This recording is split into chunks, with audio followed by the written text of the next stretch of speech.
สบายดีพี่น้องสบายดีสบีได้บรรดาแฟนคลับของสายสัมพันธ์บันเทิงศิลป์ของพวกเรามาอีกแล้วพี่น้องมาพอกันอีกแล้วปี2019 2020มาเบิ่งบรรยากาศสดๆของการฝึกซ้อมแดนเซอร์ของสายสัมพันธ์บันเทิงศิลป์ของเรา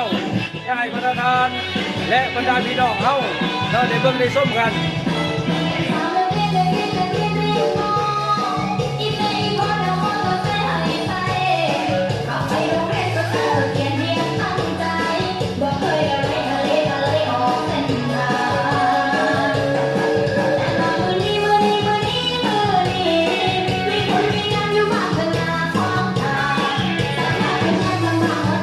นี่คือการฝึกซ้อมพี่น้อง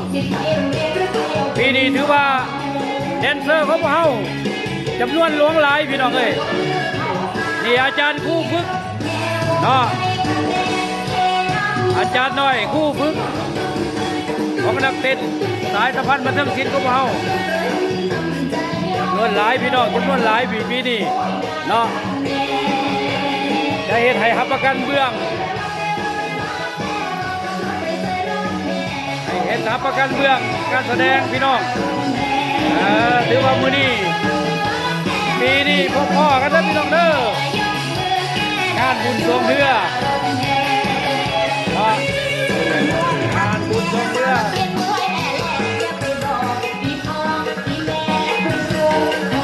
งานบุญทรงเรือนครปากเซ่พี่น้องและนอกนั้นยังพี่น้องบ้านนาเลิศเด้อนครหลวงเวียงจันทร์พ่อสายสัมพันธ์บันเทิงศิลป์แน่นอนวันที่29 เดือน11พี่น้อง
ส้มบรรยากาศสดๆเลยพี่น้องเด้อ